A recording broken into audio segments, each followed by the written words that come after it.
video is all about bread alternatives. So I've got a whole range of things here, everything from greens to potatoes to an actual wrap. So watch the whole video through and I'll share exactly where you should swap these in.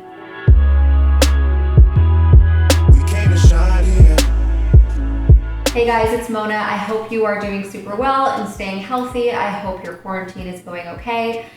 I wanted to make this video today on bread alternatives because a lot of you have been reaching out asking how to not overeat during quarantine or how to stop over snacking or just keep it a little bit healthier.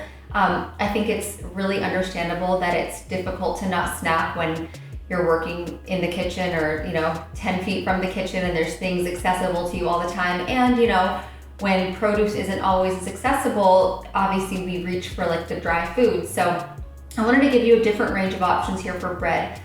But I first want to just quickly get into bread in general because I don't think bread is the enemy. I like it. Oftentimes I eat it. I just think that the most traditional bread that most people are eating, or many people are eating, is where it can get really unhealthy. So let's get into that a little bit and kind of explain. So if you look at a traditional white bread, oftentimes even if it says whole wheat or if it says 100% whole grain, look on the back and check the ingredients. There's a few things I want you to look for, and these are the common ingredients that can make it really unhealthy. So the first thing is bleached flour. So when they bleach the bread, first of all, they're using chemicals to actually bleach it. This is a bleaching process. It's not just a word that's means something else and says bleach. I know sometimes we might not even think it could literally mean that, but it does. So not only are they using chemicals to bleach the bread, which can be toxic for you, but they're also completely stripping it of nutrients. I've always found that eating more nutrient dense, it allows you to eat maybe larger portions, or you can still eat the things you want to and not have to deprive yourself. So the bleached flour is one thing I really want you to look out for. So another thing that's often found in these traditional breads or overly processed breads is high fructose corn syrup. So you've probably heard of this. I feel like there was tons of commercials back in the day about high fructose corn syrup. It's oftentimes added to keep the bread moist longer. So this is one issue with processed food in general. They will add things to them so that you can have a longer shelf life, which isn't natural. If you buy fresh bread from a bakery, or let's say you go to the farmer's market and you buy a loaf of bread, it's only gonna last you about 4 or 5 days because that's what natural food should do. So this high fructose corn syrup is added, it can keep it moist longer. But when you're adding the syrup, not only can it be worse for your cholesterol, it can also reduce insulin sensitivity, which basically means it's putting you at risk for diabetes type 2. So that's another thing you want to make sure to try to avoid. Oftentimes there's other kinds of oils in there too. Oftentimes soybean oil, which can oftentimes not be non-GMO. There's hydrogenated oil. So just oils in general that are added. I prefer to not have that added in my bread. One thing I want to talk about too is gluten. A lot of you ask me if I eat gluten-free. So I eat a pretty much all gluten-free diet, except for when it comes to bread. So I'm okay with whole grain sprouted wheat or other sprouted grains that contain gluten because they're a very natural, unprocessed, great source of it. And in that case, I'm okay. And it's actually pretty hard to find a vegan, sprouted, organic bread. Sometimes you can't which one are you going to sacrifice for the other? So in that case, I will eat gluten if it's in any kind of sprouted grain. I avoid gluten in pasta because there's a million alternatives. There's chickpea pasta, there's brown rice pasta, whatever there is, crackers, there's a million alternatives. So I never find a need to have it in my diet besides sometimes in bread. Whole grains and sprouted grains are so much better for you. They're better, they help you digest them more when they're sprouted. They're great for your cholesterol, for your blood pressure. So I'm okay with eating it in that case. One of my favorite brands of bread is Ezekiel. They have a ton of different kinds. Oftentimes they do contain gluten, but I'm okay with it in that case. So I just wanted to quickly, not too quickly, but I really wanted to go over bread there because I don't want to send out the message that you should avoid bread completely. I think that you see how you react to it and you go from there. But all in all, try to avoid processed foods. That's the biggest message in all of my videos. So if you can find something that's sprouted, organic, and just whole grain, go for it. But if you see all those other things that I listed, I would try to avoid it. So now let's get into some bread alternatives. And of course, this also depends on your diet, what your goals are. Some people are trying to gain weight. Some people eat bread, but just, eat too much of it and want a substitute for later in the day. So let this fit into your lifestyle however you please, but these are just options I'd love to lay out. So the first one is collard green wraps, which I recently just shared on my TikTok and Instagram, and I'm completely obsessed with these right now. I don't know why I wasn't doing this forever, but you literally just have to fill up a pot with like an inch of water, and once it starts simmering, like AKA boiling a little bit, you put these in, let them sit for 30 seconds on each side, and then take them out. That's it. This is huge because if you try collard greens raw, they're very bitter. I mean, if you like them, go to town. I'm proud of you. I can't do it. I even tried to get like Swiss chard and collard greens in a juice, and I can't do it. It's way too bitter. But when you steam these for a second, it completely softens them up, takes away that bitterness, and then you can literally just use them as a wrap. You can literally fill these with whatever you want. In fact, like if you made like a veggie stir fry, oftentimes they'll do like salad, you could do beans, you could put a little bit of rice in here, whatever you want that you would normally put into a sandwich. I find hummus goes really nicely in here. And I just kind of like layer it in.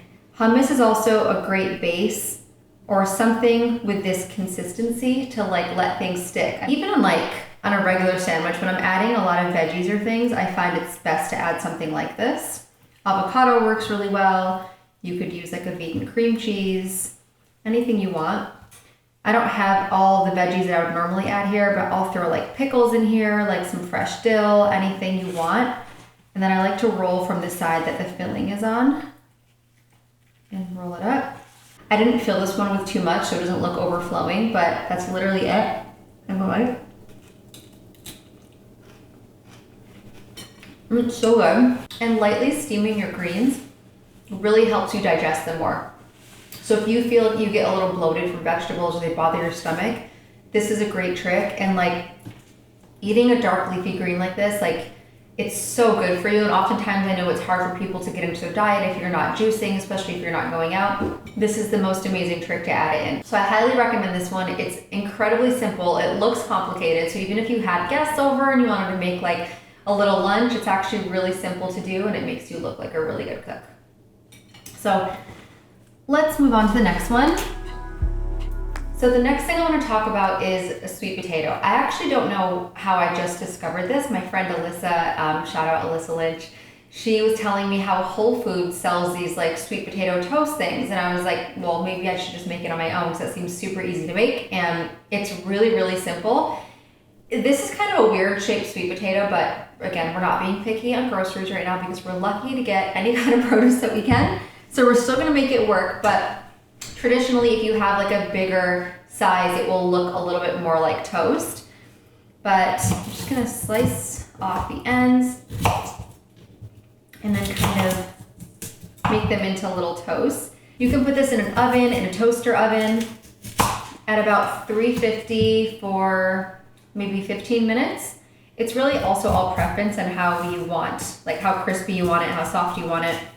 I prefer most things like crunchy and crispy, so I even find when I make sweet potato fries, I cut them very, very thin because then you don't have to use oil and they almost like slightly burn and then it makes them crispy, whereas if they're thick, they almost have like a sweeter, mushier taste. Does that make sense? And I don't love the sweetness in sweet potatoes, but I like that they're better for you than regular potatoes for the most part. Okay, obviously that last knife wasn't working. Tip here, don't use a knife with little ridges on the end. This one worked a lot better. So I got a few slices here. I'm just gonna throw this in the toaster oven. I'm gonna put it like on toast bagel. Like you can put whatever setting you want, but usually I put these in the oven at 350, like I said, for about 15 minutes.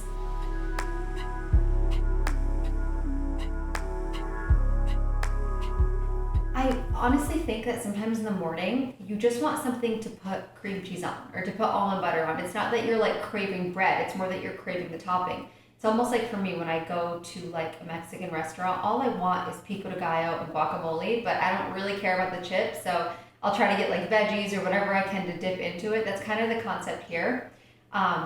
You know, I thought a sweet potato might feel a little bit weird in the morning, but it actually really works and it's just a better carb for you. Like not all carbs are created equal. This is unprocessed. It's got lower glycemic index than like having a slice of bread, lower risk of type 2 diabetes. So it's just a better food to try to get in the, you know, in the habit of eating. So while that's toasting, I'm gonna go on to our next one, which is CNA Wraps. These are a bit expensive, so I will say like this is a little more like pricier if you're gonna find an option. But what I do like about this is that they always have some kind of flour alternative. So whether it's like this one has almond flour, they have some with cassava flour. They've got one made from like coconut. I think they even have a cashew one. They have like a chia seed one. So they've got a bunch of different options. Everything we're talking about here is basically grain-free. So this kind of hits the category of like vegan, grain-free, paleo. So, you know, anyone that's eating in your house, I feel like everyone's got their own diets these days. One thing I would recommend with these, they're a little bit tough unless you heat them up. So I would put this like on a stovetop, maybe in the toaster oven, just kind of heat it up a little bit. Then when you wrap it, it won't crack as well either. It kind of makes it a little bit more pliable. But you can literally, I mean, they're so yummy. They're so yummy, obviously, because they're pretty expensive, but you can wrap anything you want. And these, one of my favorite things to do is cucumber, fresh mint, avocado, and a little nutritional yeast. And I'll wrap it up and I'll have this like as a little snack midday, and it's amazing. So that's one more option. And the last option I wanted to talk about is rice cakes. So these obviously aren't grain-free, but that really wasn't the point of this video. It was more just kind of traditional bread alternatives. The one thing I like about these is that they don't have all of the added kind of junk I talked about before, like the bleached flour and like the oils and, you know, the high fructose corn syrup. This is literally just, this one is brown rice and sea salt. You can get some that are made from white rice. So they're obviously not the exact same as like eating a soft slice of bread. But I actually find these really satisfying with like a little bit of almond butter on top, a banana, especially because almond butter is such like a heavier, denser food. Sometimes when I do like almond butter on bread, I just get really full after and I feel like a little bit bloated, whereas this, it just feels lighter. So I kind of always like to pair like one heavy food with lighter foods. So that's what I found makes me feel the best after I eat something to digest it. My favorite almond butter brand is Artisana. I actually like Artisana and Maranatha because they both come raw, but I like that Artisana is also organic. And just spread this on. Another really great snack on top of here is like avocado, anything heavy. So like I said, I like to pair like dense and light together. It kind of optimizes nutrition that way. When you pair too many dense foods together, it's kind of difficult on your stomach. And a little tip here, if you want to pack these as like a sandwich for work or even like as a snack when quarantine is over and they're like super messy, you just have to make a sandwich. Whether or not you want one or two, like put a lot together, put it in a little bag, then there's no spillage here.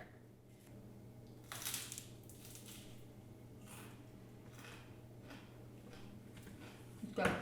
Okay, I'm gonna clean up this mess and come back in 1 minute, and we're gonna get the potatoes out of the toaster oven and make our toast.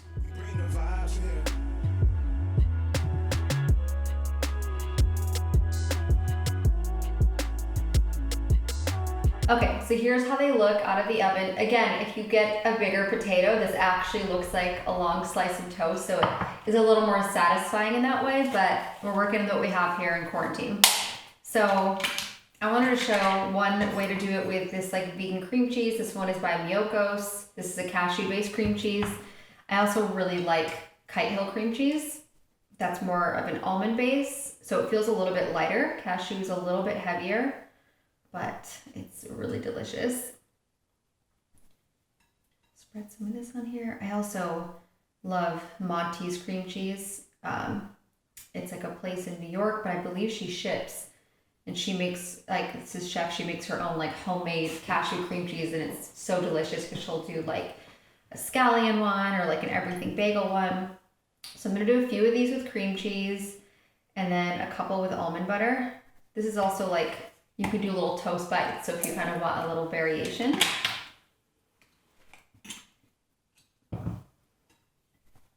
I have also like taken a little bit of a banana and sliced it on the almond butter too, because I love that combo together.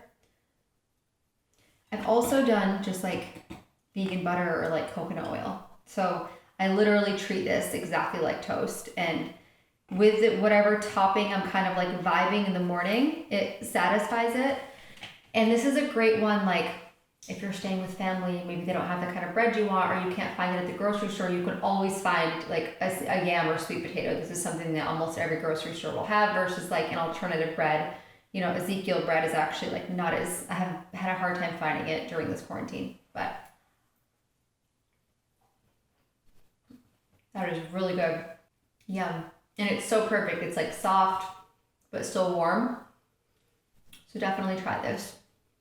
I would eat the whole thing, but it's gonna stop me from finishing this video. So let's close out the video first. That was my, you know, all my favorite bread alternatives. Again, if you can find a whole grain, sprouted, unprocessed bread, amazing. Of course, in moderation, like any other food, but I love it. Ezekiel's one of my favorite brands. They make English muffins.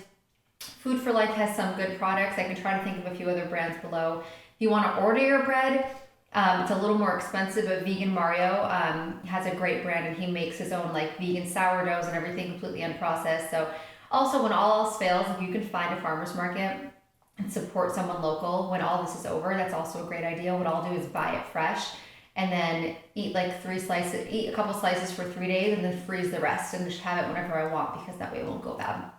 But let me know if you like these tips and if you want some more food alternative videos like this. And also please let me know during quarantine or, you know, this time, what I can do to bring you value and how I can help you. I would love to make some more videos that will help you. So let me know. Please like, comment, and subscribe, and I'll see you next time.